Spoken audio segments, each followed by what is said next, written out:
Salve, salve pessoal, sejam todos muito bem-vindos a mais um episódio do Wesley Podcast. Hoje nós falaremos sobre política com um convidado que já veio aqui várias vezes, o Vitor Andrade. Inclusive sugiro que vocês assistam os episódios, aos demais episódios. Teve um que a gente falou sobre filosofia. Isso, filosofia da ciência. Filosofia da ciência. Exatamente. E outro a gente falou sobre ética normativa, né? Isso, e outro sobre epistocracia, filosofia política. Exatamente, outro sobre filosofia política, epistocracia, um regime que é diferente da democracia. Apontamos as críticas da democracia, as limitações e essa nova proposta, né, do Brandon. Isso. Né? Hoje nós falaremos sobre política de novo, por uma perspectiva diferente do que você está acostumado a acompanhar no debate público. Vai ser um episódio bem interessante, então fique aqui conosco. Antes de mais nada, peço que você deixe seu like nesse episódio, porque isso ajuda o Wesley Podcast a crescer. Cada like faz com que o YouTube impulsione mais o nosso vídeo para outras pessoas. Também inscreva-se no canal. 50% das pessoas que assistem ao Wesley Podcast não estão inscritas no canal. Inscrevendo-se no canal, você não só reforça o meu comportamento de voltar aqui, fazer episódios para vocês, como também recebe os novos episódios na sua timeline de uma maneira mais frequente e consegue acompanhar o nosso trabalho. Hoje nós estamos aqui com a Liquids, que é o nosso patrocinador aqui no Wesley Podcast. Se você não conhece, a Liquids é uma linha de eletrólitos maravilhosa, tá? É uma linha maravilhosa. Tem água de coco, é zero açúcar e tem um sabor impressionante. Se você não sabe o que são eletrólitos, são minerais essenciais para manter o seu corpo funcionando e ajudar na sua hidratação. Você pode acessar o site da Liquids e comprar com o cupom ESLEM para você conseguir um desconto e você receber aí na sua casa. Além de ser um sachê muito prático de você utilizar, basta rasgar aqui, colocar dentro da sua garrafa. O Vitor mostrou ali, ó, mostra ali, ó, o Vitor já está tomando de tangerina, que é um sabor muito parecido com o suco de tangerina mesmo. É bom mesmo. Hein? É um sachê muito prático, basta você colocar e você beber antes, depois do treino, durante o seu dia. Para você que às vezes se esquece de se hidratar ou tem dificuldade de beber muita água, a Liquids ajuda você nisso e evita todos os problemas da desidratação, dor de cabeça, brain fog, etc. Eslen, no site da Liquids você consegue um desconto e eu sugiro, embora todos os sabores sejam muito bons, esse aqui de tangerina chegou hoje aqui para nós e é realmente muito parecido com o suco de tangerina, mas eu sugiro o meu sabor principal, o que eu mais gosto, o meu sabor favorito é melancia com romã, que é impressionante o que eles conseguiram fazer naquele sabor, é realmente uma delícia. Então compra aí o melancia com romã e depois você me avisa se foi bom ou não, beleza? Vitor, obrigado mais uma vez, cara, pela sua presença aqui. É sempre um prazer incomensurável tê-lo aqui no nosso podcast. E acho que a pergunta que eu posso abrir essa nossa discussão sobre política Bom, recentemente a gente teve a morte do ativista, militante, não sei exatamente como eu posso classificá-lo, de direita dos Estados Unidos, Charlie Kirk, que tomou um tiro no pescoço. Aqui no Brasil a gente viu uma reverberação significativa desse evento político que aconteceu nos Estados Unidos. Para quem não sabe, Charlie Kirk lá nos Estados Unidos seria como se fosse um Nicolas Ferreira do Brasil, né? Sem mandato, né? Popularidade gigantesca. Eu vi, inclusive, quando ele morreu, ele estava numa espécie de universidade com muita... Fiquei impressionado com a quantidade de gente que estava em volta dele. Acho que a estratégia dele era ficar debatendo com a galera. Ele deixava o microfone aberto e ficava sentado respondendo as perguntas, né? E aí a morte dele, uma morte política, claro, né, com influências políticas. Acho que até as apurações apontaram isso, que o sujeito que tinha influências políticas para assassiná-lo, né? E aqui no Brasil a gente viu uma reverberação. A direita, ou extrema-direita, extremizou o debate, né, falando que tem que demitir pessoas das empresas, a gente tem que passar leis que proíbam esse tipo de discurso de ódio, a gente tem que extremizar o debate porque não dá mais para aguentar essa galera da esquerda que fica matando um monte de gente de direita, e lembraram do tiro do Trump, da facada do Bolsonaro e de outros eventos. E a galera da esquerda, por outro lado, falando que o cara incentivava a misoginia, era racista, era nazista e piriri pororó, fazendo com que, de certa forma, aquilo ali amenizasse um pouco a ação dele ter tomado um tiro no pescoço. Isso revela, por óbvio, um nós versus eles muito claro, né, cara? Como é que faz, velho? Porque você é um cara que aqui no episódio sobre epistocracia, até no episódio sobre as teorias éticas, você parece por uma ótica um pouco diferente. Tipo, as tomadas de decisões no universo político deveriam se basear em dados, em racionalidade, em premissas, conclusões. Tem espaço para um cara tipo você no debate? Porque parece que o negócio está muito nas pontas, né? Eslen, essa questão eu gosto de ver por duas óticas. De fato, o debate político está extremizado. Nós vemos isso não só no Brasil, mas no mundo todo, em diferentes ângulos. Então, tem um grande problema no fato de que discursos que incendeiam e exageram ganham popularidade por estratégias de marketing, o que a gente sabe de psicologia, o que a gente sabe de comportamento humano. De fato, são estratégias que funcionam. Então, você chamar alguém de fascista, de nazi, de satanista e outros adjetivos, extremizando determinado tipo de ação, faz com que as pessoas realmente olhem para aquilo com uma atenção maior do que elas fariam quando você tem uma política com debate mais técnico, com menos adjetivos no jogo e mais discussão de problemas, resolução de ideias. Sobretudo num sistema democrático que a gente depende, de fato, da opinião das pessoas para poder avançar coisas.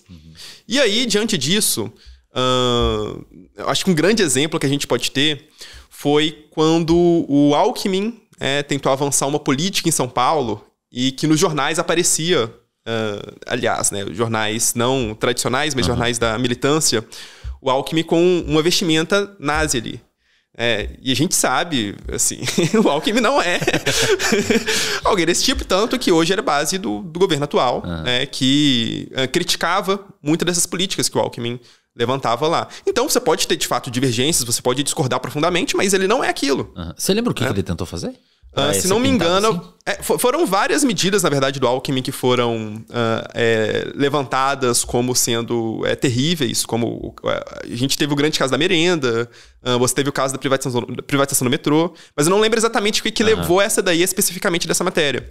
Mas a gente sabe que o Alckmin não é isso. E mesma coisa acontecia com o governo atual, né, em relação a certas ligações que eram feitas com o comunismo e até com o satanismo, né? Então você tinha muitas imagens sendo divulgadas do Lula e da Dilma com uma certa visão, como se tivesse algum tipo de pacto, para poder apavorar as pessoas, porque nesse apavoro você consegue atrair gente. Só que o grande problema é que chavismos estão muito longe do debate mais sério da política. E que quando você tenta chamar atenção para isso, de fato, você perde espaço. Mas... por isso eu falo que eu gosto de olhar por dois ângulos, então a gente tem esse problema, mas pelo outro lado não tem atuação. Então pessoas com discurso que tentam buscar mais técnica, buscar algo que foge disso, não participam politicamente. E eu digo participação não apenas do ponto de vista de levantar candidaturas e coisas do tipo, que já seria muito louvável, mas de simplesmente tentar pautar o debate público, tentar conversar com deputados, tentar conversar com senadores, passar projetos, se colocar à disposição para prestar um discurso um pouco mais técnico ali na história toda, né? Então, a gente tem trabalhado, né, pela regulamentação da psicoterapia e nós percebemos quanto que o Congresso Nacional, na verdade, é aberto a pessoas, de fato, levantarem certas pautas e poderem trazer ali orientações e conduções ali do trabalho. Então, a abertura, de fato, tem, mas é preciso que as pessoas venham à política de outra maneira. E que a gente entenda que, olha, por mais que esse discurso ainda assim tenha muita chance de ser levado à frente, se não tiver algo que se opõe àquilo e com pessoas à disposição de fazer isso, nós não vamos conseguir sair dessa mesmice. A impressão que eu tenho, cara, é que você conseguir entrar no debate público, ou melhor, para você entrar no debate público, você tem que pagar alguns pedágios, não no sentido ideológico, agora eu tô dizendo.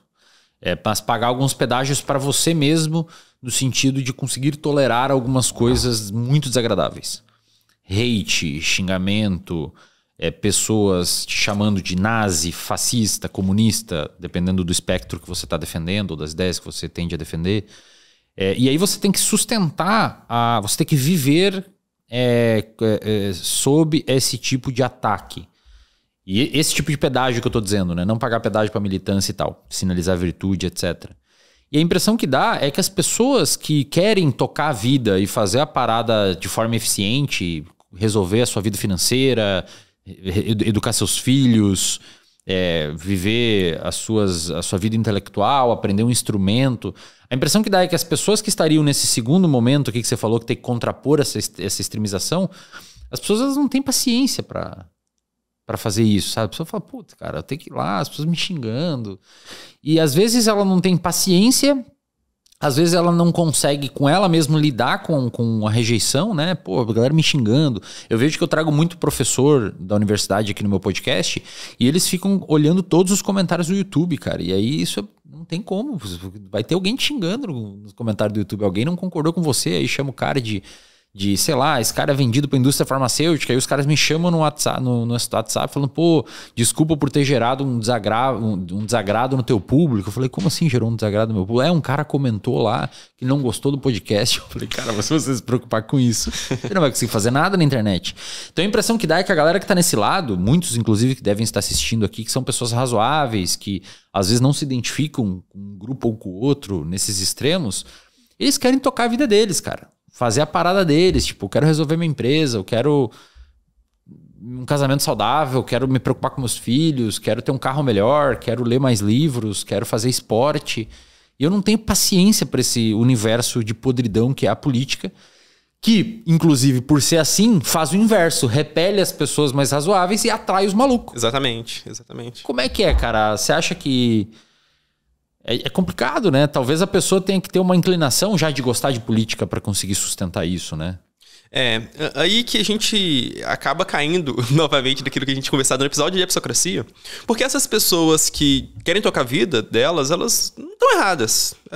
No final do dia, eu não teria que me preocupar com política se nós tivéssemos realmente um grupo de especialistas voltados para essa temática, que tivessem realmente interesse, que estivessem pautando o debate.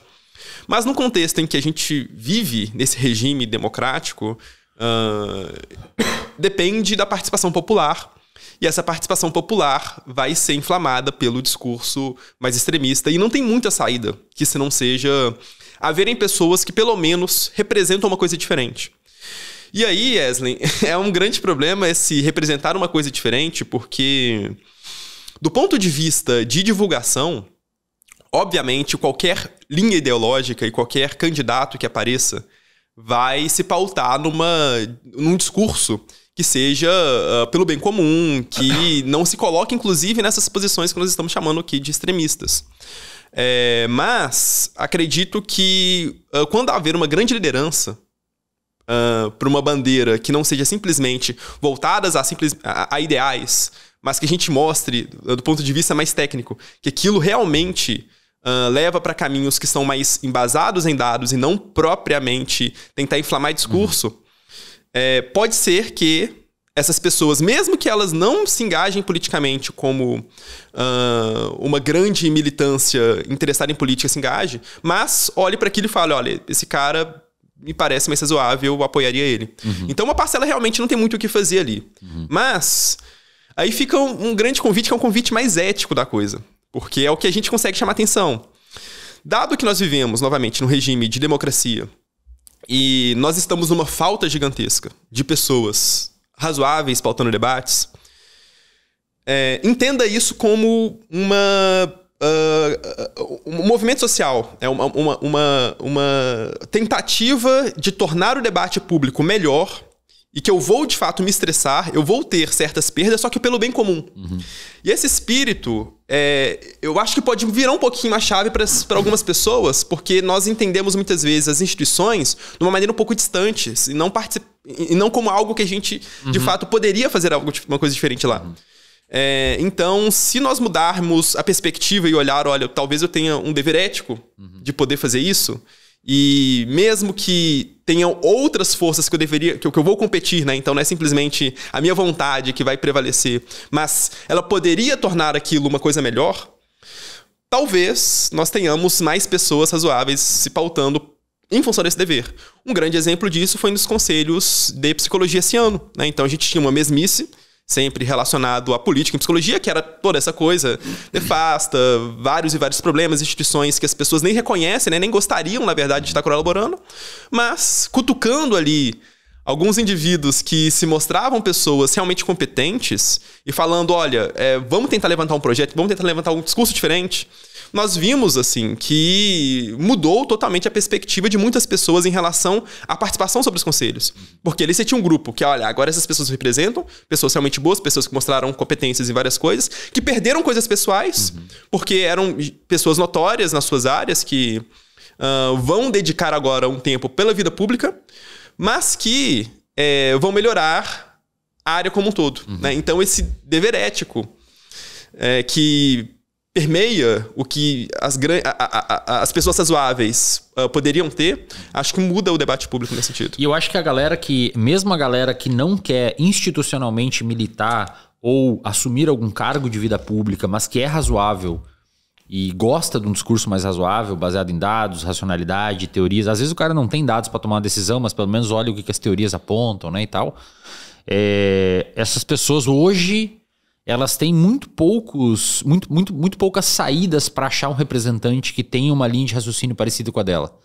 Então, realmente, talvez no debate público exista um espaço, mesmo que muito menor do que você sair dizendo que tem que acabar com o comunismo aí, pô. Ou a extrema-direita vai matar todo mundo. Você achar, mesmo que há um espaço menor que esses dois extremos, acho que no momento que tiver algum grupo que paute o debate por essa lógica, por essa ótica, talvez as pessoas de casa que nunca se interessaram por política agora, pô, realmente, finalmente alguém tá falando de um jeito que eu me identifico, né? Então talvez exista aí um cenário. E aí uma saída é o que a gente tem, já consagrado internacionalmente, mas aqui no Brasil nós temos que ter algo nessa direção, que é a chamada política baseada em evidências. É o que pode virar o jogo pra gente aqui. Pois entrando nessa... Antes da gente entrar propriamente em política baseada em evidências, eu gostaria de dar um passo para trás ainda no bojo desse assunto aqui sobre tribalismo e tal. Direita e esquerda, cara. Você acha que é um bom jeito da gente conseguir olhar a política? Porque, para mim, parece que existem projetos contraditórios dentro do mesmo campo quando a gente delimita eles como direita e esquerda. E parece que muitos projetos que originalmente... Porque, assim, em linhas muito gerais, tá? Eu não sou um cara que manja de política e história política e tal, mas até onde eu sei, a lógica de direita e esquerda surgiu na Revolução Francesa, né? Isso. Aí a Revolução Francesa, para quem não sabe, foi um puta marco na história do mundo, que inclusive é o que separa a idade contemporânea da idade moderna. Em 10 anos o rei estava lá todo poderoso, e aí 10 anos depois o Napoleão assumiu o trono e o rei, antes disso, foi decapitado por um sujeito que inventou a guilhotina. Mudaram litros para litros, pounds, etc. Mudaram um monte de medida. Cara, foi um caos lá na Europa, né? Revolução Francesa. Aí um sujeito chamado Edmund Burke escreveu um livro, na verdade foram cartas, né? Intitulado Reflexões sobre a Revolução na França. Reflexões sobre a Revolução na França. Que ele olhou aquela mudança, aquele progressismo muito abrupto de uma sociedade para um modelo totalmente diferente. Ele viu que aquilo gerou uma série de problemas e ele fez uma reflexão falando, cara, talvez a gente não deva progredir muito rápido. Talvez a gente deva conservar algumas coisas, porque essa progressão muito rápida causou uma série de instabilidades aqui na França. E aí ele é tido como o pai do conservadorismo, que classicamente está associado à direita, né? Então, até onde a gente compreende, o conservadorismo é você frear o progresso, pelo menos na sua teoria original, e eu li esse livro do Burke, chato pra caramba, mas bem legal, essa carta, né? Eram cartas. A ideia dele é, cara, vamos conservar o que tá dando certo, até para fazer um pacto geracional, porque é interessante que eu tenho uma filha de 40 dias... É interessante para ela que os nossos políticos atuais conservem o que dá certo para que ela lá na frente consiga usufruir do que deu certo agora. Inclusive isso se traduz em políticas econômicas. A gente tem a regra de ouro, que é o que o governo, teoricamente, não pode pedir tomar dívida, imprimir títulos da dívida pública, da dívida, para conseguir tomar dívida para programas de recorrência, tipo pagar Bolsa Família. Porque a AVA lá na frente vai receber a dívida da sociedade, mas ela não vai usufruir do benefício. Agora o governo pode tomar uma dívida para conseguir construir uma ponte. Porque a AVA vai viver com a dívida quando ela tem 18 anos, mas ela vai cruzar de carro na ponte. Exatamente. Então ela teve o benefício. Então, pô, tem um monte de... Por exemplo, vamos conservar o que existe. Então, se a gente hoje vive numa sociedade sem armas, é interessante a gente conservar que não exista armas, mas ao mesmo tempo a pauta da direita é liberar armas. Então, é uma pauta progressista. É uma pauta de esquerda, que eles estão querendo progredir numa... Eu vejo muita confusão, cara, e fica difícil se colocar nessa caixa. O que você acha sobre esses rótulos aí? Eles ainda são razoáveis da gente utilizar? Então, agora nós vamos chegar na parte muito polêmica aqui da conversa, porque eu vou defender a ideia de que as pessoas não deveriam se reconhecer como esquerda e direita. Eu acredito que existam 3 razões principais. Vou tentar convencer aqui quem está nos escutando. De fato, você tem todo um histórico relacionado à esquerda e direita. É difícil até de você nomear. Tem inclusive trabalhos em filosofia política que defendem a não existência de uma unidade comum para se resumir à esquerda ou à direita. Talvez é muito mais objeto de discurso propriamente do que algo que tenha lá uma essência. Porque, como você bem disse... são contraditórios extremamente contextuais esses termos, né? Então, na Revolução Francesa, nós tínhamos, né, a direita, quem era colocado muitas vezes como conservador, né, estava mais próximo de apoiar o poder do rei, e a esquerda quem queria reformas mais estruturais, né, ou colocado muitas vezes como revolucionários. E esse termo foi mudando historicamente. E aqui no Brasil...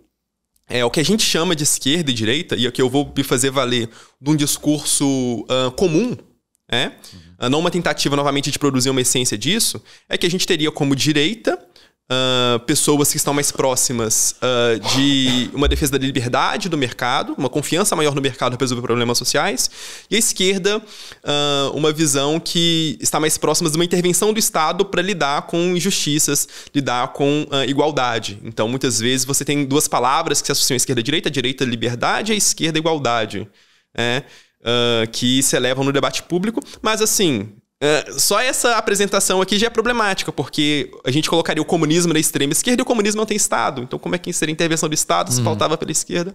E da mesma maneira, a gente está falando de direita aqui em termos de uma diminuição do Estado, mas como você bem disse, a direita também se pauta na segurança pública muitas vezes, e aí o investimento é massivo. Exatamente. Né? Quando eu vejo um cara de direita falando temos que melhorar a segurança pública e ao mesmo tempo temos que ter política de austeridade e não aumentar o Estado, me parece contraditório.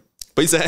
Porque tem que aumentar o Estado para ter segurança pública. E aí se faz uma nova tentativa de divisão, né? Seria ao invés de você colocar simplesmente esquerda e direita, colocar de correntes. Então você tem liberal, desenvolvimentista, progressista, conservador, que também é problemático, né? Então, liberal seria a parte econômica, basicamente, a pessoa pró-mercado. O desenvolvimentista seria o cara pró-Estado do ponto de vista econômico. E conservador e progressista seria do ponto de vista social. Conservador vem naquela ideia de conservar as tradições que nós temos, então ele é mais cético em relação a certas mudanças muito estruturais, enquanto o progressista ele é mais confiante em relação a nós tentarmos corrigir injustiças sociais, né? Então se pauta por trazer maior equidade na sociedade, e aí a gente tem discursos que se associam a isso. Então o aborto é associado ao progressismo, ligação das drogas também, enquanto anti-aborto, anti-drogas ao conservadorismo, e que, novamente, a gente também tem contradições nesse termo. Então, o conservador quer conservar, mas o que a gente tem de conservadorismo aqui no Brasil, por exemplo,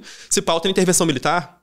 Alguns conservadores levantam isso, que seria uma mudança radical. O progressismo você está progredindo para o novo regime, né? Pois é, exatamente. Até a monarquia, né? O que seria, porque em termos de se manter em instituições, né? A monarquia seria uma volta disruptiva em relação ao que a gente tem aqui.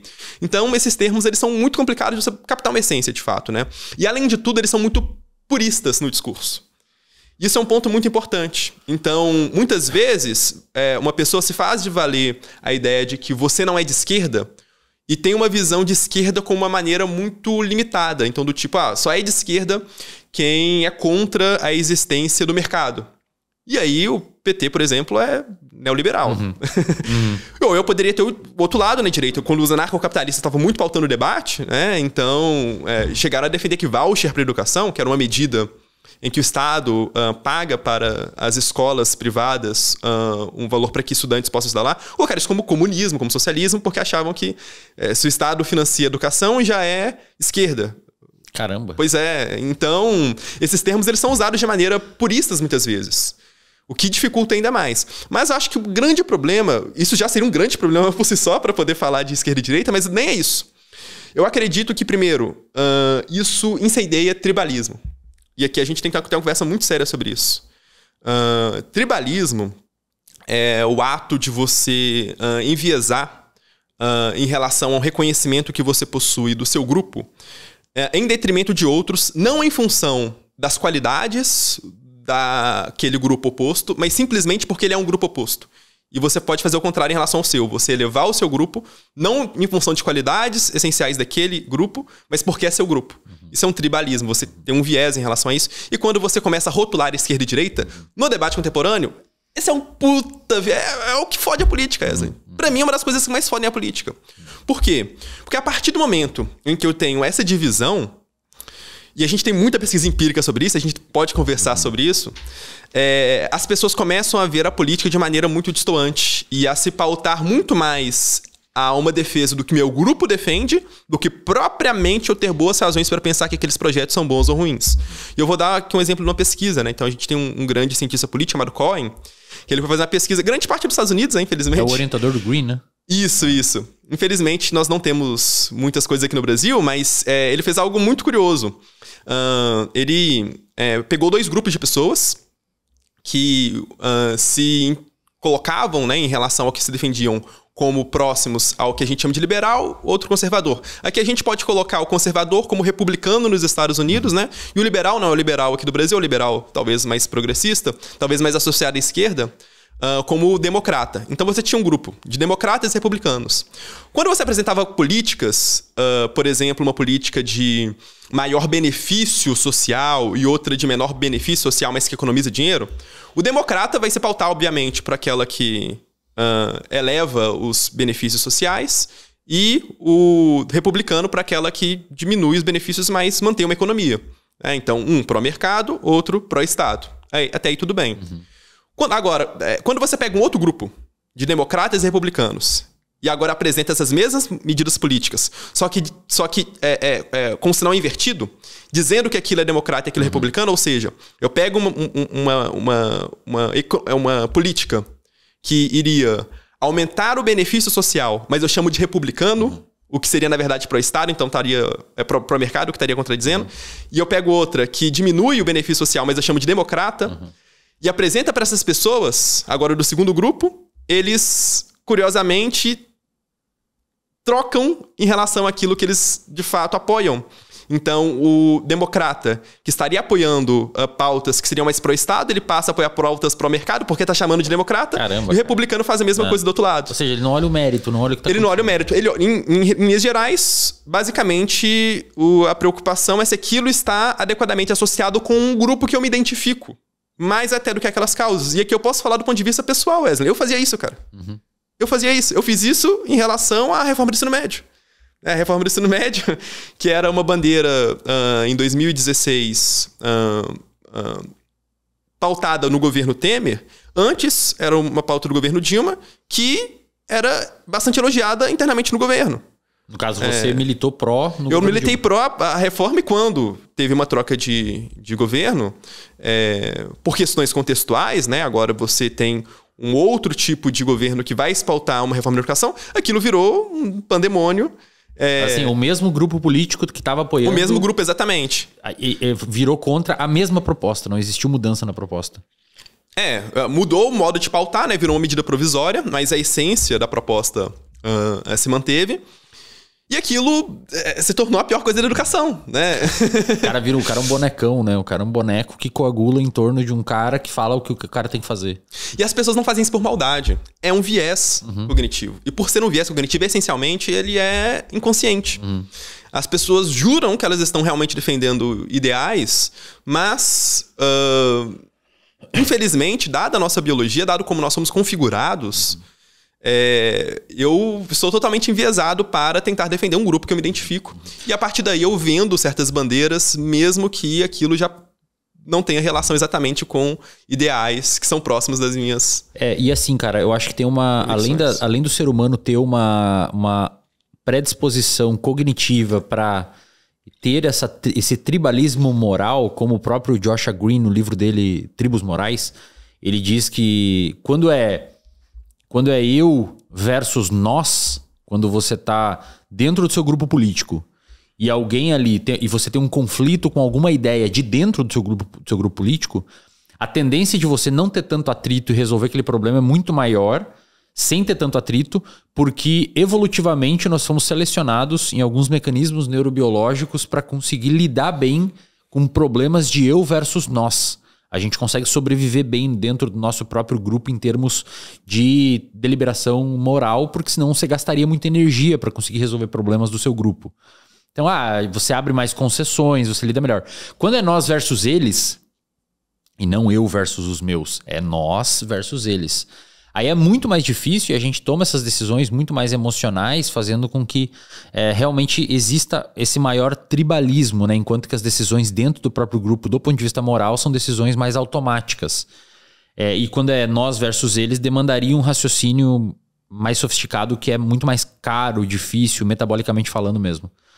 Só que tem uma outra questão, cara, puxando para lá da psicologia e da neurociência, que eu li um pouco na minha vida, que existe uma configuração estética dentro das tribos políticas que potencializa ainda mais essa sensação de tribalismo e de pertencimento, e que são condições estéticas existentes em todas as outras instituições nas quais existem um tribalismo muito forte. Duas instituições que sobreviveram na história, que são muito tribais, exército e igreja. O que tem o exército e igreja? Uniforme, palavras próprias, hierarquia, jeito de se comportar, cores, símbolos. Cara, tem toda a igreja, idem. Exatamente. Os grupos políticos é igual, cara. Se eu chego aqui de vermelho, com um bonezinho com um negócio verde. Não precisa ter nem símbolo, só isso. E eu começo a falar de um jeito específico, você vai me olhar e falar, cara, esse cara é de esquerda. Esse cara é do PT, do MST. Se eu chego aqui com uma camiseta do Brasil, né, com um cabelinho pro lado, falando de um jeito específico, algumas palavras específicas, meritocracia, a gente tem que ter mais mercado, você já vai saber. E isso faz com que eu me identifique mais com eu e ele, inflamando ainda mais essa sensação de grupo. E você comentou anteriormente, acho que o maior problema, além do tribalismo, de você, como os democratas e os republicanos, não olharem o mérito da questão, é que quando você se encaixa dentro de um grupo desses, cara, você tá comprando um pacote gigantesco de decisões. Era o segundo ponto que ia trazer. Exatamente. E aí você não vê nuance, né, cara? Sim. Só para fechar esse ponto do tribalismo, então a gente está muito bem reportado em psicologia social de que... Cara, é impressionante porque até em questões mais bobas, então se você divide arbitrariamente as pessoas em equipes e coloca um jogo, como por exemplo, jogos de bens públicos, as pessoas já começam a enviesar. Uhum. Então isso já é um problema. Mas aí agora você vem para esse outro ponto das nuances, que aí eu acho que é outro fator determinante do porquê esse discurso de esquerda e direita, ele é prejudicial. Ele é prejudicial para o debate público. Porque ele não está de acordo com como a política deveria funcionar, basicamente. Nós temos inúmeras questões para se lidar quando a gente fala de administração pública. Então nós estamos falando de educação, de saúde.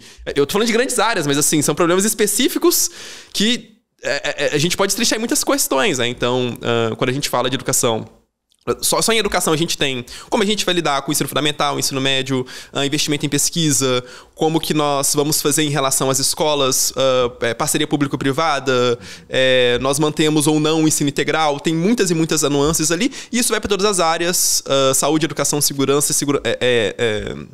indústria e etc. O que faz com que uma agenda política única em relação a todas essas questões não dá conta da complexidade que a política é. O que eu quero dizer com isso? Vale muito mais eu olhar problema a problema que nós temos que resolver do ponto de vista de administração pública e quais são as possíveis alternativas a eles, do que se apegar em uma agenda política unitária. O que isso quer dizer do ponto de vista prático? Pode ser que seja o caso que, por exemplo, para grande parte das decisões, mais Estado é melhor. Mas é melhor que eu olhe para cada situação específica. Quais são as alternativas em termos de administração pública para se tomar e quais são as evidências que nós temos sobre o sucesso daquilo, do que propriamente me apegar a essa agenda política global sem analisar os casos específicos. Isso por duas razões. Tanto porque, para cada um desses casos, isso pode se alterar, quanto também porque é muito vago eu simplesmente falar mais Estado ou menos Estado. Existem maneiras de eu fazer mais Estado que podem dar certas e outras que podem dar errado. Não quer dizer nada mais Estado ou menos Estado. Mesma coisa, menos Estado. E a gente vai ter grandes modelos disso, assim, a rodo. Então, a China é um modelo de mais Estado, que pode ser colocado como um modelo de sucesso. Mas nós também temos modelos menos Estado que também são de sucesso, como Nova Zelândia e outros lugares. E aí a grande questão é qual é a nossa realidade, quais são os problemas que nós temos que lidar e quais são as evidências que nós temos para cada uma das políticas públicas que nós queremos implementar. Quando a gente começa a pensar a partir de problemas e não falando de maneira muito genérica sobre política, aí a gente começa a fazer política de verdade. Aí a gente começa a lidar com problemas para além dessas agendas que são muito mais jargões do que propriamente algo que nos eleva do ponto de vista do debate público. Não dizendo, Wesley, que a gente não pode ter um projeto nacional. Na verdade, muitas dessas coisas vão se integrar em certa medida. Mas o mais importante aí, a se ter em mente, é que mesmo em um contexto de projeto nacional, nós temos que olhar novamente para questões específicas voltadas a problemas políticos para se saber o que melhor funciona para cada um desses casos. Para que isso, no conjunto, vire um projeto. Independentemente desse projeto ser intitulado como esquerda ou direita. Parece que o que você está propondo é que ele começa do micro e integra o macro. Isso, o que exatamente. É feito hoje o pessoal tem um macro e aí a impressão que força o micro. A impressão que dá é que às vezes eles querem enquadrar a realidade na ideia deles e não o inverso, né, cara? Tipo, não, a minha ideia é essa e a realidade vai ter que se encaixar nisso. E aí a gente vai maquiar número, a gente vai olhar por uma ótica específica e a gente vai forçar a realidade a enquadrar na minha ideia. E teria que ser o inverso. A gente tem que fazer o diagnóstico da realidade e, a partir disso, ter boas ideias, né? E o pior é que quando você tem casos de sucesso que não se enquadra no macro, ou casos de insucesso que é aceito no macro nessa estrutura, eles começam a enviesar. Basicamente porque não querem vender o projeto como um todo, que é uma bobagem, na verdade, né? Então, um grande exemplo disso por exemplo, câmaras em policiais.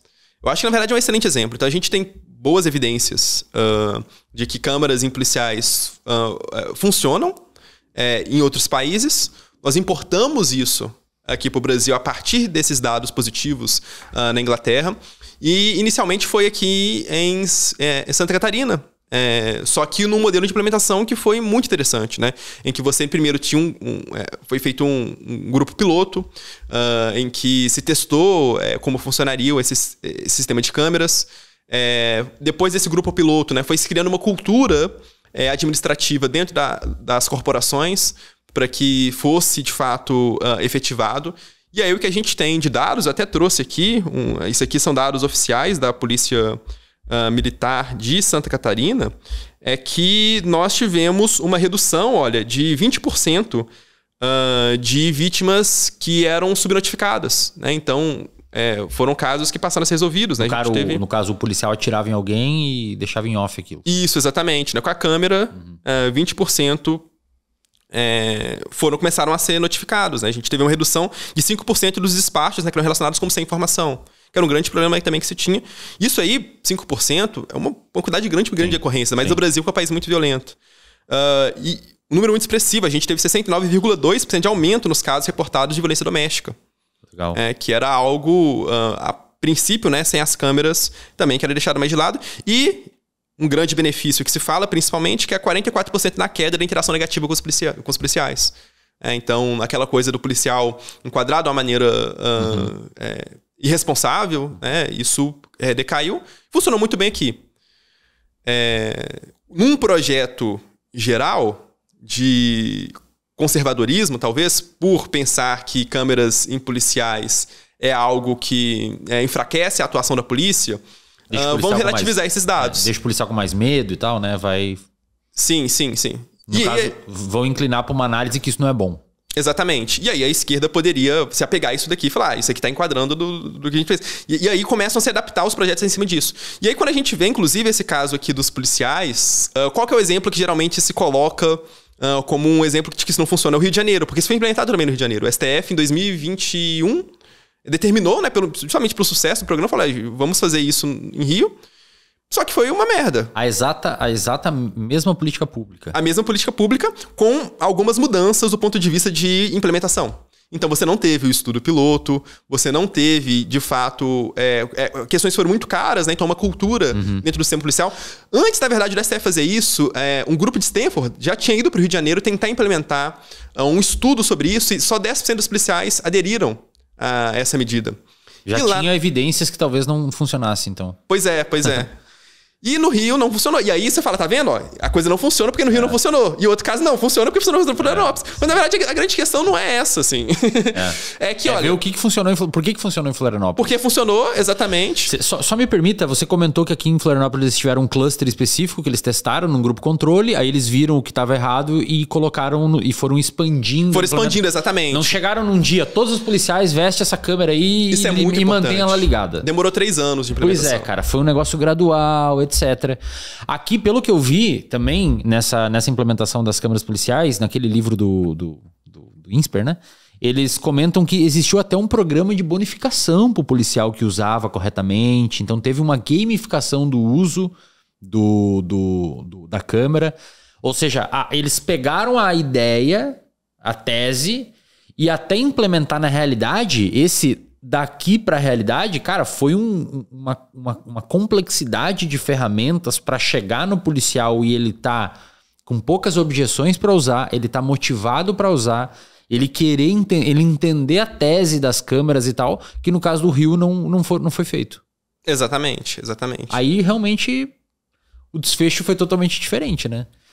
Na ciência a gente chama isso de ciência da implementação. Ciência da implementação, que é muito importante em política, extremamente importante. Então, o sucesso ou insucesso da política pública, isso está totalmente fora do debate público, está muito voltado, não apenas exclusivamente, mas está muito voltado em como você implementa aquilo, porque isso pode ditar exatamente qual que vai ser de fato o efeito prático. Porque não adianta nada você ter uma política que a gente tem boas razões para pensar que ela funciona se ela é mal implementada. E essa parte é muito mais difícil, porque não é uma questão simplesmente de a gente aprovar no Congresso e tudo mais. Nós temos que ter instituições que de fato operam valorizando boas implementações. Isso pode mudar muito de município para município, de estado para estado. Então você pode ter uma política nacional que funciona muito bem em alguns lugares e não funciona bem em outros. E assim, considerando que o sujeito que vai implementar geralmente é um funcionário público, você tem que ter todo um sistema para conseguir motivá-lo. Não que eles não sejam motivados, alguns são, alguns não. Mas é interessante ter um sistema para motivá-lo a implementar aquela política pública e não simplesmente chegar lá e falar, agora veio um ofício aí, tem que começar a fazer desse jeito. O que não vai rolar, né? Para a galera que está assistindo, essa ciência da implementação é muito usada na área da saúde quando você desenvolve um tratamento específico para alguma questão. Um tratamento para reduzir o uso de droga em pessoas em condições de rua. Cara, você ter a tese daquilo ali testado em laboratório ou com um grupo específico de pessoas é uma coisa. Você chegar lá na Cracolândia e implementar aquilo é um negócio totalmente diferente. Às vezes as pessoas lá têm resistência, as pessoas são analfabetas, às vezes não entendem, tem que ler um cartão resposta, às vezes a pessoa não sabe ler. Como é que você vai implementar um negócio se a pessoa não sabe ler? Funcionou na tese que você criou e nos dados primários, mas botar aquilo na realidade, às vezes a pessoa não tem onde dormir, aí o cartão... Tô dando um exemplo arbitrário aqui do cartãozinho, né? Que é só uma coisa boba. Mas só para vocês entenderem a complexidade. Às vezes ela não tem onde dormir, chove, molha o cartão, então tem que ser um cartão plastificado. Então você tem que... É muito difícil, cara. Você pegar uma ideia e botar numa realidade, é um universo... Tem intempéries, tem questões, a pessoa às vezes tem limitações... E eu não vejo absolutamente uma pessoa falando sobre ciência da implementação em política pública no grande debate. Pois é. Já é tudo errado, que é começar com um projeto grande e querer forçar a realidade a aceitar aquele projeto. E ainda quando tentam fazer isso, não debatem como vão implementar. A gente parece estar muito longe em termos de política pública baseada em evidências, né? No contexto de reforma do ensino médio, é uma coisa que aconteceu. Então, nós importamos um modelo de sucesso em outros países que flexibilizariam as matérias e colocaria outros conteúdos para que os alunos pudessem optar o modo como eles estudariam e levariam. Se eles queriam mais humanas, mais exatas, se eles queriam levar uma coisa para o ensino mais técnico. Isso funciona muito bem em alguns outros países. Só que a implementação foi uma merda. Assim, eu tive a oportunidade de dar aula, inclusive, no início desse sistema. Não se prepararam as escolas para N problemas que você tem aqui no Brasil. Então, por exemplo, grande parte dos alunos de ensino médio trabalham de jovem aprendiz. Você colocar um horário a mais, você atrapalharia esses alunos no estudo, e o que tiveram a fazer? Tiveram que liberar esses meninos nesse turno. Então, você passou a ter pessoas aprovadas em matérias que eles não estudavam, porque tinham que liberar os alunos para eles não perderem o trabalho.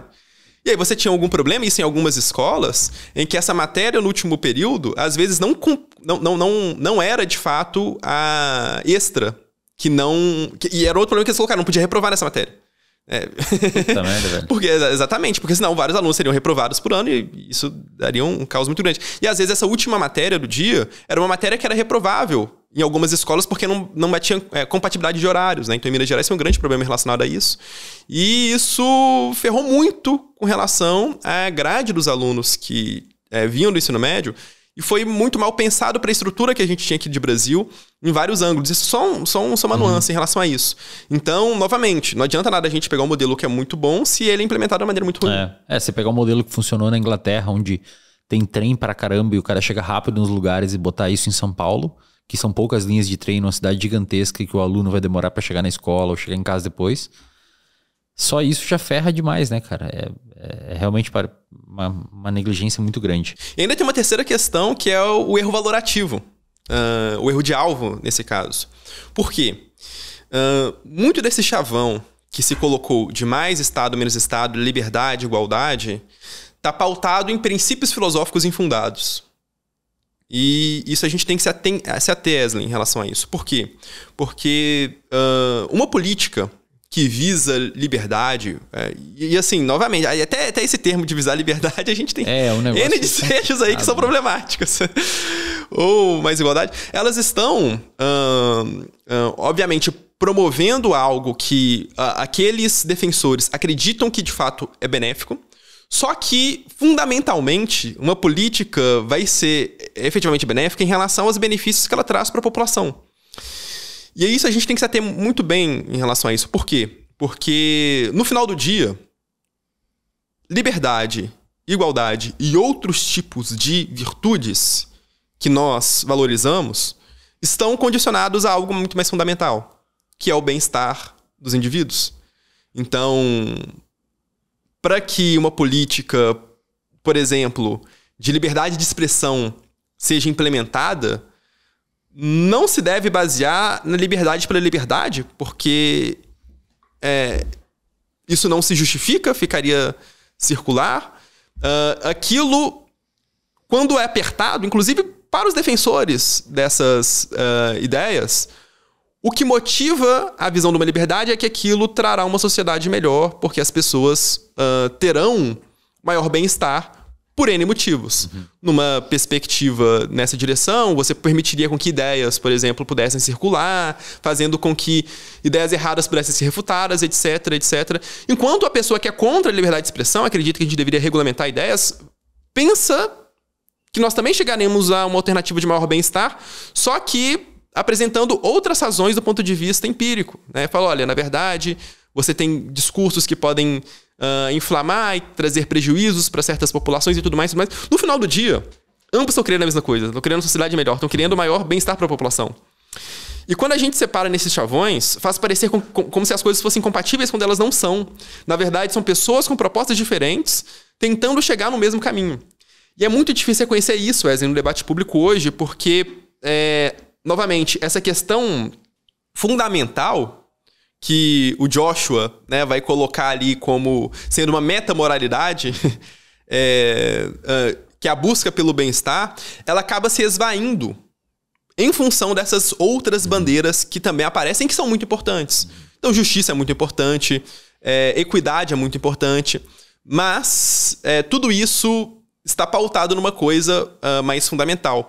Se nós pararmos para pensar em termos de como a gente gostaria de ter a sociedade, inclusive a gente tem pesquisa empírica mostrando isso, não existe uma divergência tão grande assim entre as pessoas. Então todo mundo meio que concorda que nós deveríamos ter pessoas com uma renda mais alta, e renda alta nesse sentido. A gente está condicionado a as pessoas poderem adquirir mais produtos, acesso à saúde, vidas com sentido. Então, trabalhos que as pessoas não trabalham simplesmente para ganhar dinheiro, mas porque elas estejam felizes naquilo que elas estejam fazendo algo supervalorativo.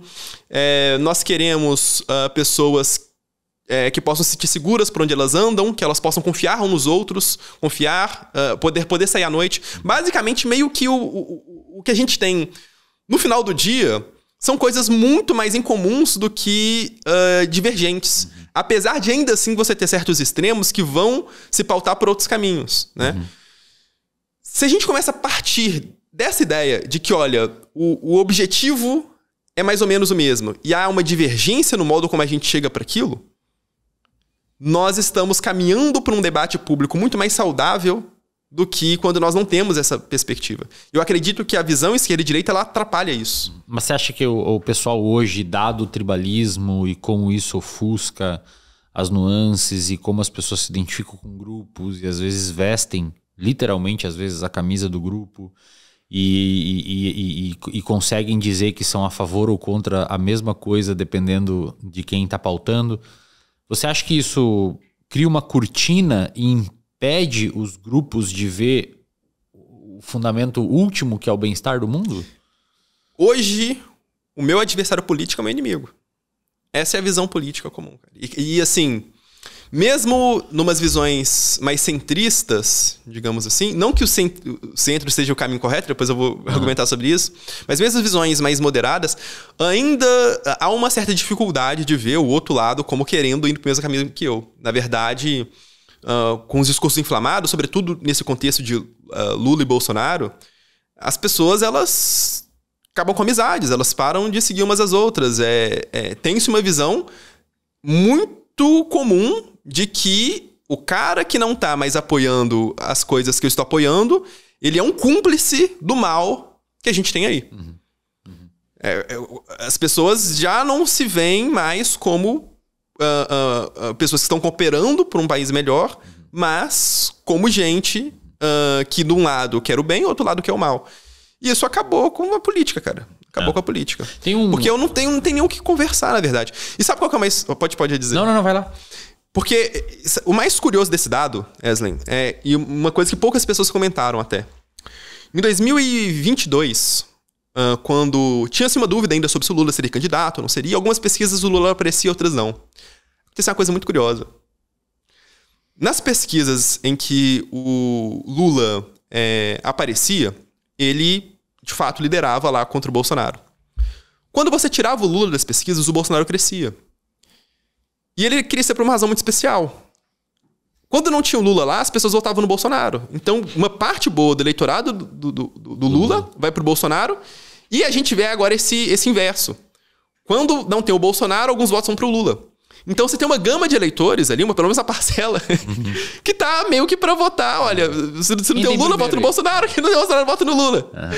E ainda assim as pessoas veem como se um vota num ou vota no outro. É como se fosse uma intransigência moral muito grande. Perfeito. Eu li um livro recentemente chamado Povo contra a Democracia, que é do Yasha Monk. Eu não sei se eu pronunciei corretamente o nome dele. É uma edição da Companhia das Letras, capa azul. Acho que é isso, O Povo contra a Democracia. Eu sou péssimo com nomes e etc. Eu não lembro. A tese do livro é que está existindo um aumento mundial. Acho que é bem oportuno fazer essa digressão aqui para nossa conversa. Está existindo um aumento no Ocidente de extremismos. Ele cita dados, umas 60 páginas do livro são só referências, é como se fosse um livro mais acadêmico mesmo. Ele cita dados mostrando que na Suécia triplicou o número de pessoas que estão associadas à extrema-direita ou à extrema-esquerda, o que ele chama lá de extrema-direita e extrema-esquerda. Na Europa, de uma maneira geral, duplicou. Estados Unidos, 30% das pessoas acreditam ser uma boa ideia viver num regime militar. 1/3 das pessoas não acham uma boa ideia a democracia dos Estados Unidos. 1/3 das pessoas. E ele mostra num recorte de idade que os mais jovens geralmente são os mais aderentes a tipos de governo que não são democráticos. Os mais jovens. A tese dele, do porquê isso acontece, se divide em basicamente 4 pilares. O primeiro pilar é que esses jovens não viveram em regimes autoritários, como seus pais e seus avós. Ali para a Segunda Guerra, os avós e os pais, os respectivos regimes autoritários dos países, né? Nos países, aqui no Brasil, por exemplo, a ditadura, etc. Então os jovens não sabem o que... Os jovens não dão valor para a liberdade. E você poder fazer um podcast desse falando o que a gente está fazendo e não precisa passar num comitê antes para ver se vai ser aprovado ou não para ser publicado. Então isso faz com que os jovens tenham uma tendência maior de se inclinar para extremização, polarização. O segundo ponto dele, vê se faz sentido aí. O segundo ponto dele, uma relativa estagnação econômica na vida dos jovens, ao contrário do que aconteceu com o boom das democracias liberais pós-Segunda Guerra e principalmente enfraquecimento da União Soviética. Os países ocidentais em democracias liberais enriqueceram muito. Então eles viram os pais ganharam muito dinheiro, os pais falam, pô, eu comprei uma casa, eu comprei uma fazenda, eu tive não sei o quê. Então, uma relativa estagnação econômica, e aí é uma relativa mesmo, porque está crescendo a economia, mas em relativo à perspectiva dos pais e dos avós é pouco. O terceiro ponto é a ascensão de movimentos sociais identitários, principalmente a imigração. Eles dizem que a imigração está pressionando muito a ideia de eles estão vindo e eu não quero eles aqui. E isso faz com que os jovens extremizam mais ainda e aceitam políticas que envolvam eliminação, fechamento de fronteira, tem que tirar os caras daqui porque eles são malvados e tal. E o quarto e último item é a ascensão das redes sociais. E a inerência do algoritmo, o fator inerente ao algoritmo de efeito echo chamber, câmera de eco, que você escuta mais as pessoas que concordam com você e, portanto, começa a ficar mais razoável determinados discursos, né? Eu achei uma boa estrutura. E ele dá 3 remédios para tentar resolver isso. O primeiro remédio porque ele diz que esses, eu peço desculpa aqui a digressão que eu tô fazendo, mas acho que tem tudo a ver com o que tá acontecendo. Os jovens hoje, eles aceitam mais os extremos, cara. Como é que você vai chegar com um discurso igual esse seu aí, cara? Falando, não, a gente tem que ver os dados, veja bem as evidências. Sendo que os jovens estão cada vez mais aceitando ser de extrema direita ou de extrema esquerda. E portanto, como a gente comentou aqui, cada vez menos olhando as nuances. É mais complexo no mundo de hoje ser uma pessoa razoável, né? Ele diz que essa configuração está fazendo surgir uma dicotomia até então implícita no mundo comum, mas não na literatura. Peço a atenção de todo mundo para esse momento aqui. De uma dicotomia entre democracia e liberalismo. E aqui não liberalismo econômico, né? Liberalismo social mesmo, de movimentos sociais e tal. Que muita gente nunca percebeu que democracia liberal são 2 coisas, né? A democracia ele define como um país que tem sufrágio universal, que tem eleições de tempo em tempo e que tem eleições competitivas. Isso é uma democracia. E um país liberal é um país que você pode ser de qualquer religião, a imprensa é independente, as instituições funcionam bem, então você vai ser julgado da mesma forma que um político vai ser julgado. Então, é um país que garante o Estado de Direito, né? Você é um cidadão como todos. Ele diz, cara, olha que louco, que cada vez mais os países estão virando ou democracias iliberais ou países liberais não democráticos. Nossa. Um dos dois continua. O exemplo que ele dá, uma democracia iliberal. O sujeito ainda é eleito pelo voto, então existe a lógica democrática, só que cada vez mais a imprensa tem menos espaço. Cara, o Trump processou o The New York Times. Você viu isso? Vi. E o processo é o valor de mercado do New York Times, a indenização. Porque um cara publicou uma crítica para ele. Isso é uma clara. Ele foi eleito pelo voto, mas ele está enfraquecendo as instituições liberais. Você não pode ser um mexicano. Você não pode... Daqui a pouco não pode ter mais uma determinada religião lá. Então, é muito louco porque a extremização do eleitor... Saca só isso, cara. A extremização do eleitor faz com que esse cara, por vias democráticas, eleja um sujeito que tira a liberdade dele. Sacou? Sim. E o inverso também ocorre. O sujeito, às vezes, ele não é eleito de forma democrática. Com a nuance, muitas vezes, desse próprio eleitor. Exatamente. Ele quer isso. Ele quer isso. Por isso que ele fala, cara, é muito louco o que tá acontecendo, cara. A gente elege um cara, democraticamente, que tira nossa liberdade. E a gente legitimou ele tá lá. Tá ligado? Por uma questão maluca. E aí ele dá alguns exemplos lá. Polônia, Hungria, Turquia. Ele dá alguns exemplos lá que eu não vou saber exatamente. Do que cada um desses momentos, do que cada um desses fenômenos. E ele diz também que existe o inverso. Tem lugares que o sujeito não é eleito democraticamente, né? Mas as liberdades às vezes são colocadas e são permitidas. Embora o primeiro exemplo seja o mais normal aqui no Ocidente. O cara é eleito democraticamente. E aí a gente olhando por essa lógica, cara, o Brasil é uma democracia muito frágil ainda. Diferente da Alemanha e outros países. Porque a gente elege o cara democraticamente, mas, cara, vamos dizer aqui, as eleições brasileiras, embora exista sufrágio universal e eleições a cada tempo, elas não são competitivas, eu acho. Por exemplo, como é que você vai virar você quer ser deputado federal? Já é um problemão você achar um partido para você conseguir isso. Total.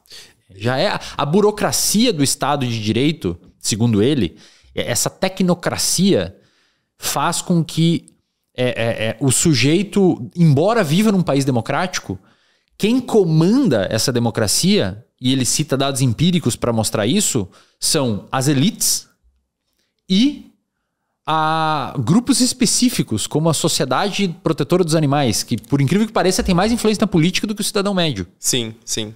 Então, cara, é muito louco, assim, a gente vive num cenário onde a extremização do debate, principalmente por caixinhas como direita e esquerda, especialmente pela existência das redes sociais, tá fazendo com que a gente legitime pessoas autoritárias que tiram as nossas liberdades, cara.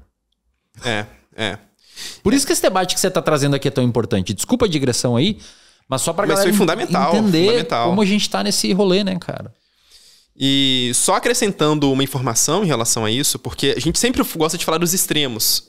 Talvez faça parecer que a gente está defendendo uma visão, talvez tá aqui no centro, mas a coisa é um pouco mais complexa nesse sentido. Porque uma vez que você reconhece que, importa o impacto das políticas públicas e a gente foca nos dados, assim, olha, o quanto isso promoveu de bem-estar, o quanto isso deixou de promover, basicamente você já não compra esses pacotes fechados e você pode adotar uma política que é vista por um grupo e às vezes uma política vista por outro grupo. E é no momento que as pessoas, inclusive, ficam com raiva de você, né? Fala, você então tem que escolher um lado, você tem que... Não, eu tenho, sim, de fato, eu tenho um lado, mas o meu lado vou olhar o que melhor funciona. E o que melhor funciona pode não ser totalmente de um grupo e não pode ser totalmente do outro. Às vezes, Wesley, pode ser o caso que o socialismo seja o melhor. Pode ser. Assim, o que genericamente se entende e tudo mais, ou pode ser que tudo pelo Estado, assim. Vamos colocar... Vamos ver os dados. É isso que importa, assim. E aí, você para de se reconhecer como sendo um lado e sendo outro e começa a se preocupar. Começa, na verdade, a entender que a pergunta é de outra natureza. Eu quero fazer um país melhor, quero promover bem-estar para a população, vamos ver o que melhor funciona. Eu tenho muita dificuldade no me posicionar politicamente assim, sobre algum assunto, porque geralmente me chamam de isentão. E, cara, eu tenho opiniões muito contundentes sobre várias coisas. Eu tenho opiniões muito contundentes sobre aborto. Faz o menor sentido, sobre né, liberação das drogas, liberação das armas. Eu tenho opinião sobre a importância do Estado em algumas áreas. Eu tenho uma opinião muito forte sobre como que a educação deveria... Para que lado a educação deveria se inclinar. Eu tenho opinião até sobre segurança pública. O que mais funciona para dissuadir novos casos de crime. A questão é que eu não consigo botar todas as opiniões que eu tenho num lugar só. Tipo, é esse aqui. Depende, cara. Me diz aí o que você quer saber, que eu dou minha opinião. Uma coisa muito curiosa do tribalismo político é que, além de o cara fazer uma defesa efusiva das bandeiras dele e ter outro lado como inimigo, ele tem uma raiva especial de pessoas que não querem fazer parte desse jogo. E você é uma dessas pessoas, eu sou uma dessas pessoas. Então, pra gente é até pior, inclusive, porque... Por não estar fazendo parte desse jogo, todos os lados ficam contra você. Exatamente, cara. Então, você é odiado pela esquerda, odiado pela direita, odiado por todos os ângulos do debate público. Exato. Você tem alguma... Então, assim, a proposta para fugir desse cenário é fazer o que você disse que está consolidado em outros países, que é a chamada política pública baseada em evidências. Mais ou menos. Essa consolidação ainda... Nós temos um avanço muito grande, né? Por exemplo, em Inglaterra, você já tem um comitê... Perdão. Então tá ascendendo em outros países e aqui no Brasil a gente nem fala disso. Vamos lá. A gente estava ascendendo historicamente, vamos colocar até 2019... Até que a gente chegou nos extremos no mundo todo. O que também fez decair a política brasileira. Acho que você tem que ler esse livro que eu citei aqui, cara. Acho que é um livro que vai cair bem no teu discurso. O que a gente está dizendo aqui hoje é antiquadro para o movimento global. Assim, o mundo todo está se pautando política de outra maneira. Não tem a ver com isso. A gente teve uma pequena ascensão ali, um pouco antes do advento, principalmente das redes sociais, como mecanismo principal para ganhar eleições. E depois disso, infelizmente, né, cada vez menos debate está sendo isso, mas a gente tem que levar para a direção contrária, tem que nadar contra a maré. Basicamente isso. E aí, agora para a gente indo para os finais aqui, dentro do campo, principalmente da psicologia, que é a área que a gente atua, a gente tentou fazer, na verdade a gente está fazendo um movimento para olhar a psicologia por uma lógica, por esse prisma, né? E agora, recentemente, você principalmente está encabeçando uma galera aí para fazer uma coalizão. Qual que é a ideia? Acho que vale a pena, talvez, antes, só da gente falar da coalizão, explicar talvez um pouco pro camarada o que é política baseada em evidências que está assistindo a gente. Porque tem muita gente aqui que talvez já conheça a prática baseada em evidências, né? Psicologia baseada em evidências. E acho legal entender, pelo menos, assim, uma estrutura geral da coisa toda e o porquê que isso, de fato, é tão importante, assim. Então, política baseada em evidências, na verdade, é a integração de três questões centrais de uma tomada de decisão política, que é você olhar primeiro, né, a melhor evidência científica disponível sobre aquela temática. Então, se a gente está lidando, por exemplo, eu falei de segurança pública em relação às câmaras policiais, a pergunta do formulador de política pública é: eu devo ou não devo implementar isso? Eu devo olhar quais são as evidências que a gente tem que aquilo pode ou não favorecer a população. E aí essas evidências, assim, daria podcast só sobre isso, porque a gente tem sobre muitos ângulos, porque quando eu falo bem-estar, ainda é um discurso meio genérico das coisas todas. Eu tenho que analisar o quanto que vai ser de custo para o Estado, né? Porque uma coisa pode ser muito boa do ponto de vista de bem-estar, mas o custo é muito alto e não é compatível com o orçamento dos recursos públicos. Eu posso ter talvez uma coisa que seja menos bem-estar, mas só que gaste menos dinheiro. Eu tenho outras variáveis do tipo, aquilo pode beneficiar numa coisa, mas prejudicar em outra, e aí é difícil fazer uma análise. Assim, dá para ter uma conversa só sobre evidência em política pública, que é muito vasto. Mas além disso, você também tem que ter expertise dos formuladores de política, que é o que a gente não tem em política, cara. Os caras não leem projeto. Eu fiz podcast com o Kim aqui, ele comentou que ele pela olhar dele, assim, uns 30% no máximo estourando dos deputados leio que votam. Idealmente você tinha que ter implementadores que monitoram o progresso, né? Fazem uma análise. Saibam, né, de ciência da implementação para poder atuar por meio daqueles projetos. Só para avisar pra galera, existem cargos e uma série de prerrogativas públicas para isso acontecer. É falta de vontade política mesmo. Sim, exatamente. Os trâmites já tem. Tipo, se você é deputado, você pode acionar uma galera gigantesca lá de consultoria para conseguir te ajudar a pensar e monitorar, né? Hoje nós temos órgãos que pelo menos levantam alguma bandeira nessa direção, como o IPEA. Então o IPEA tem produções de política baseada em evidências, né? Que é um instituto que se organiza por dados e tudo mais. E, por fim, nós temos as preferências e particularidades. O terceiro isso, item, né? E vontades da população, da sociedade. E esse é também muito complexo, porque tal como na saúde, muitas vezes aquilo que o paciente quer não é o melhor para ele. Na sociedade, às vezes, também isso acontece. Então, se a gente fala de interesse da sociedade, as pessoas vão dizer, olha, eu quero ganhar R$1 milhão, trabalhar nunca. Usar capacete, né? quando a galera começou a obrigar o cinto e o capacete, a população não queria. Exatamente. Usar esse negócio de calor aqui e tal, e a gente teve que... Então, quando a gente fala de interesse da sociedade, é um interesse esclarecido, aqui me fazendo valer do 1000, né? Uma diferente do interesse manifesto esclarecido. Uma coisa é o que a pessoa fala, que é o interesse dela, outra coisa é que a gente tem boas razões para pensar que aquilo vai beneficiá-la, de fato. Então, o que as pessoas querem? As pessoas querem ter uma vida feliz, novamente, né? Quando a gente pega questões mais gerais do ponto de vista do que seres humanos necessitam, a gente tem uma visão muito bacana disso. E aí, os meios... E aí isso é mais importante. Os meios, a ciência política vai determinar quais são os melhores. Então, se é você passando a receber R$1 milhão por mês... talvez seja esse meio a ser adotado. Agora, se isso não for de fato estrutural para que a sociedade funcione muito bem, a gente vai encontrar o melhor mecanismo para se fazer valer um fácil acesso a recursos e coisas do tipo. Então, integrando essas três coisas, você constrói política pública. Legal. Basicamente essa ideia central e, infelizmente... No caso, você acha que a colocar as câmeras policiais aqui nos policiais de Santa Catarina meio que respeitou esses 3 itens aí? Sim, Eles olharam a política que funcionou fora, então tinha boa evidência. Os caras que implementaram pelo jeito sabiam, e isso é razoável para a população, né? Aumenta o bem-estar da população por ter... E por fim, você tinha uma preocupação da população de 2 coisas muito importantes, que é segurança pública, que aqui no Brasil, sempre quando você faz pesquisa, qual que é a preocupação do brasileiro? Segurança pública, geralmente a principal, ou uma das principais, e a outra, violência policial. Então as pessoas reclamavam muito de que, olha, os policiais não respeitam tudo mais. Isso... atendendo a demanda da população, aí você tá vendo? De fato. Sim, exatamente. E aí você faz, cara, isso é muito lindo, cara. Isso muito lindo. É bonito. Sabe um caso muito legal de... a gente pode dar de exemplo de política baseada em evidências? Foi o caso do Pix.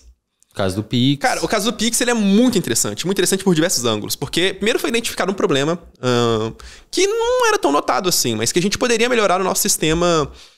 de trocas, basicamente. Então as pessoas usavam muito dinheiro de papel e a nossa principal forma de transição era DOCs, TED, e a gente tem um grande problema disso porque você não faz de forma instantânea. Demora um dia, eu não posso pagar um táxi com DOC e tudo mais.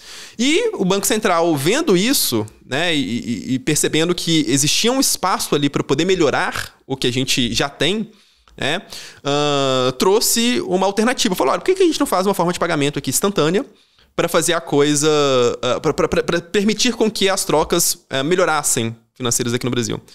E isso foi pensado de uma maneira muito cuidadosa, Wesley. E é muito difícil ver isso, e acho que é legal a gente levar, porque no Brasil as coisas não são feitas assim. Então o Banco Central deu uma aula, porque primeiro eles pensaram, falaram, o que a gente pode fazer? Vamos fazer um aplicativo? Mas qual que é o problema de fazer um aplicativo do Pix? É que as pessoas teriam que instalar no celular, e aí seria uma droga, porque o poder, né, de um sistema de trocas vai muito do uso das pessoas. E as pessoas teriam que se valer para instalar essas coisas todas. Falou, olha, isso poderia dar errado. Então, teve uma outra ideia. Falou, olha, por que se ao invés da gente colocar no aplicativo fora, nós não pedimos para todos os bancos terem o Pix lá dentro? E aí todo mundo tem Pix. E o cara já mesmo tem que eu faça um aplicativo próprio, exatamente. E não só isso. Vamos regular a quantidade de telas necessárias para o cara ter acesso ao Pix, porque poderiam boicotar, né? Colocou o Pix ali, o banco esconde, e aí... E tem muito cuidado no seguinte, porque quando eu começo a ditar essas coisas todas, eu posso também inviabilizar o serviço, porque eu começo a tornar complicado para o banco fazer, e aí não ir para frente. Então, tem que ter esse cuidado também. Cara. E além de tudo, a chave. Vamos vincular a chave a alguma coisa fácil, como o CPF, o celular, dando possibilidade também de chave de aleatória.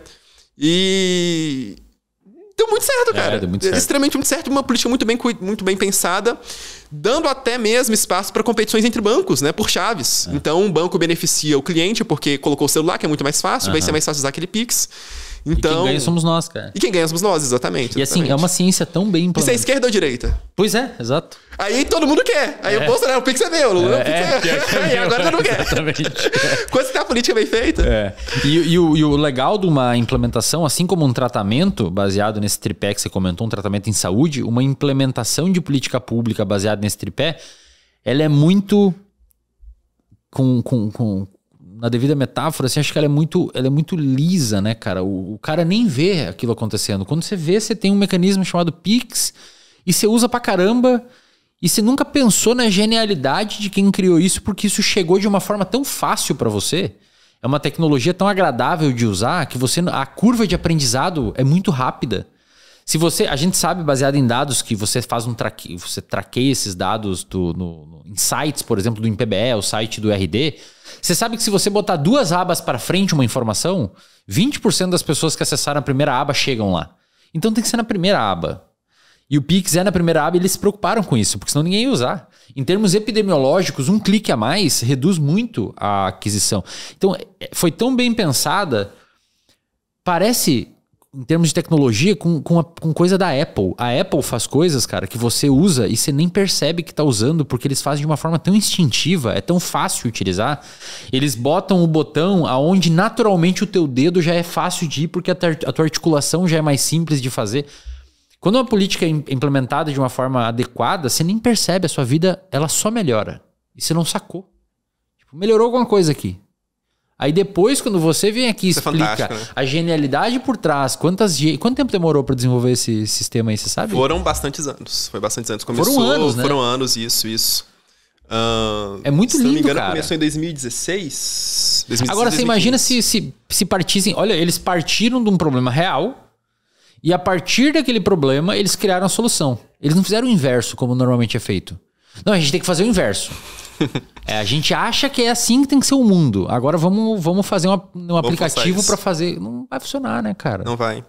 E, sem querer estender muito, mas eu queria dar um exemplo agora do oposto. Aqui no Brasil não é muito difícil achar, mas eu acho que esse caso é muito icônico de você pensar que... E representa muito como se faz política aqui no Brasil. Que é o caso do governo de São Paulo, em 2017, né? Então, havia-se muita reclamação da população em relação... as rodovias, porque pensava-se que os limites nas rodovias eram muito baixos, né? Então você tinha, por exemplo, o Tietê, né? O Tietê por 60 km por hora a permissão, a expressa por 70, a local por 50. E aí, o governo Dória, na época, vendo uma questão pelo menos interessante, é a demanda da sociedade aqui. Vamos acelerar, né? Acelera São Paulo, né? Implementou esse programa. Vamos acelerar as rodovias. E aí, aumentou a expressa para 90 km, o Tietê 70 km e a local 60 km. Né? E a população se elevou em relação à medida do governo, porque agora a sensação das pessoas é que eles chegariam mais rápido no trabalho. Quando você faz os cálculos, isso é muito legal de se ver em economia de tempo, em relação ao que a gente tinha de limite anterior para o limite posterior, o máximo do máximo do máximo que o camarada conseguiria economizar de tempo, supondo que você não tinha trânsito, supondo várias e várias coisas que não acontecem na prática, era 15 minutos. Então, o máximo de economia de tempo que o cara poderia ter é 15 minutos, num contexto de aumento que gerou 9 mortes nessas rodovias. Então você aumentou o número de mortes para ter 15 minutos, no máximo, de economia no trânsito. Isso é um exemplo de não aplicação de uma política baseada em evidências, porque o que você tem de benefício de 15 minutos não representa o que você tem de malefício, que são a quantidade maior de mortes. E sendo que você tem aí um governo que atende uma demanda da população. Então você consegue perceber que o formulador de política pública, ele está a todo momento tentando lidar com problemas que as pessoas querem de fato atender, mas ao mesmo tempo tendo que verificar os dados para ver se de fato aquilo que está sendo proposto realmente chega a um bem comum. Perfeito. E aí aí a coalizão é uma proposta que você está levantando. E aí vamos lá. Debater por essa lógica. Nós temos aqui no Brasil já alguns movimentos que se propõem fazer política baseada em evidências. Só é importante mencionar que a gente também tem um termo política formada por evidências. As pessoas muitas vezes falam isso para levar que não é só a evidência que conta, mas eu acredito que se você entende como um tripé, você já sabe que não é só evidência. E aí você tem alguns grupos que tentam levantar já no debate público pelo menos alguns dados sobre segurança, só que as pessoas não participam da política propriamente. Então eles são muito mais como consultivos, falam, olha... aconteceu isso, o resultado foi esse. Aconteceu isso, o resultado foi esse. Mas não se propõe a pautar a política. Fala, olha, vamos parar de simplesmente informar e vamos começar a tentar apresentar, de fato, propostas mais baseadas em evidências. E vendo essa necessidade de nós termos grupos que façam isso, porque a política deve ser disputada também, foi proposta a formulação aí, né, da coalizão de políticas públicas baseadas em evidências, que é um grupo, um movimento político que propõe fazer política de maneira diferente. Então, falamos tanto aqui da importância de nós termos uma alternativa aos extremos e alternativa a tudo aquilo que a gente julga de errado na política. a coalizão seria um meio das pessoas se reunirem, caso elas acreditam que isso tudo faça sentido, para ideias desse tipo. E aí é muito curioso nesse sentido, porque pode fazer parecer que a gente está tribalizando também o debate, né? Agora temos uma outra tribo em relação às outras. Não existem maneiras de você fazer coisas se você não se juntar com outros indivíduos, né? Isso é um fato. Então, é quase impossível na política, ou, na verdade, para projetos como um todo, você elevar coisas adiante sem que você reúna pessoas sobre uma determinada ótica. Só que a premissa é diferente, né, cara? Você pode fazer isso de maneira racional. Exatamente. Tipo assim, se as evidências mostram que liberar arma é uma boa ideia, esse grupo vai ter que falar que liberar arma é uma boa ideia. Exatamente. Se as evidências apontarem para esse lado. No final do dia, a grande mudança está aí. A grande mudança em relação ao que a gente tem de tudo que se encontra na política está na premissa fundamental de mudança de tomada de decisão e de crença a partir de novos dados. A partir de evidências que podem nos levar de um lado totalmente Estado para um lado totalmente contra o Estado. Exato.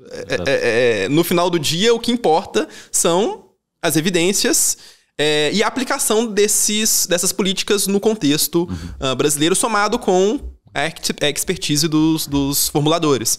Então, nesse sentido, você tem uma nuance de bandeiras que pode nos mudar e que pode, inclusive, gerar contradições do ponto de vista de pessoas que defendem. Porque eu posso ter formuladores que defendem a partir de evidências que talvez armas devam ser liberadas e outras que não. Só que aí, Eslen, se a gente tem essa divergência, o que a gente tem de comum nesse sentido é que a solução para isso está em ver os dados. Está em tentar encontrar uma alternativa com base nas melhores razões a serem apontadas para um lado ou para o outro. Entende? E isso qualifica muito o debate público nesse sentido. Cara, vai ser assim uma resistência gigantesca, né? Acho que é o supra-sumo do hate em internet. É você falar assim, temos que ver o que as evidências apontam para ver se isso daí realmente é razoável. Eu sou chamado de bolsonarista e de petista quase toda semana quando eu falo algo mais ou menos assim. E é curioso a convicção dos dois, né? Quando eles me chamam de... Um me chama de bolsonarista, um me chama de petista, com uma convicção tão forte que eu fico pensando, como é que vocês conseguem enxergar duas coisas diametralmente opostas no mesmo sujeito? Pois é. Que lente que você tá vendo no universo, parece que você vai achar um bolsonarista em qualquer pessoa. E o outro vai achar um petista em qualquer pessoa. Pois é, cara. E tinha muito pra qualificar esse debate, mas assim, né? Acredito que as pessoas tenham que, de fato, atuar por meio dessas causas para, de fato, inclusive entenderem mais esse processo. Mas eu só queria mencionar sobre um ponto, porque com certeza poderia levantar esse ponto no podcast. Quando a gente fala sobre se pautar em dados, faz parecer que são os dados decididos por si só, mas não é isso, né? Você tem valores por detrás e esses valores também devem ser pautados do ponto de vista racional. Então eu tenho, de fato, teorias filosóficas que levam a uma justificação do porquê uma política deve ou não ser levada em função dos ideais e não propriamente da questão empírica, mas deve-se fazer um debate também sobre qual dessas teorias é a mais adequada, e eu tenho argumentos para um lado e argumentos para o outro. A gente vai se pautar numa visão mais utilitária, vamos pautar numa visão mais ontológica. Tudo isso também faz parte do mesmo universo. Então, você tem uma questão empírica que se deriva, que é orientada por questões filosóficas, e essas questões filosóficas podem ser debatidas do ponto de vista racional para que seja instrumentalizado. E assim, os dados empíricos também influenciam uma outra, exatamente. Exatamente.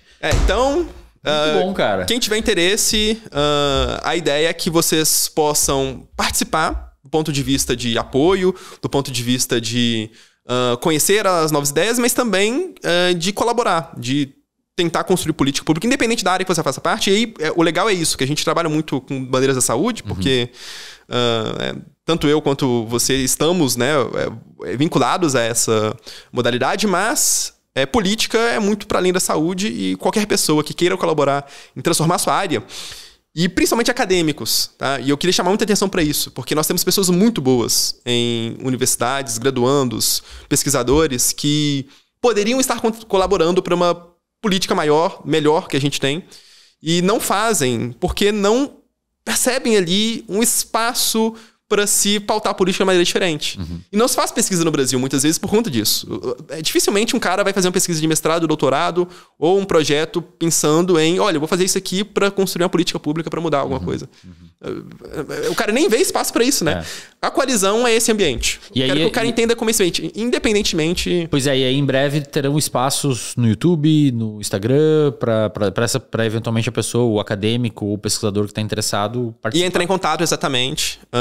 E construir, ajudar. Porra, tem ficar acompanhando ideia. as matérias legislativas. Isso. Quando surgir alguma sessão, como é que é? Uma audiência pública, chamar essa galera da sua respectiva área para ir lá defender. A ideia já também é exatamente essa. Legal. Boa. Cara, deixa tuas redes aí pra galera te achar. Vitor Andrade Filo no Instagram. Implicações filosóficas aqui no YouTube. Eu não sei se eu mudei meu arroba ali, mas se eu tiver mudado, coloquem Vitor Andrade Filo também por aqui. E eu agradeço demais, Wesley, aí pelo convite. Você vai estar mais presente agora produzindo conteúdo, né? Tô, exatamente. Pois é. Galera, deixa o seu like aí, inscreva-se no canal e compartilhe esse episódio com as pessoas. Geralmente esses episódios... um pouco mais racionais, digamos assim, sobre política, eles não alcançam tantas pessoas.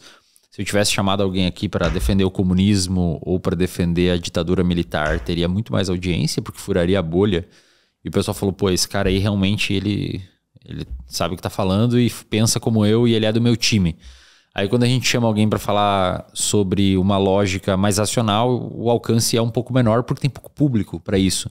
Então eu preciso que você dê o like, porque o YouTube recomenda os vídeos numa razão entre views e like. Se tiver 10 mil views e 9 mil likes, o YouTube vai entender isso como muito relevante e vai enviar para muitas pessoas. Se tiver 10 mil views e 100 likes, o YouTube vai entender como algo não relevante e não envia. Então a forma de você contribuir aí do outro lado, mesmo sem entrar institucionalmente nesse assunto, você pode dar o seu like e já é uma bela contribuição para impulsionar esse tipo de debate. Valeu? No mais, nós nos vemos no próximo episódio e até lá.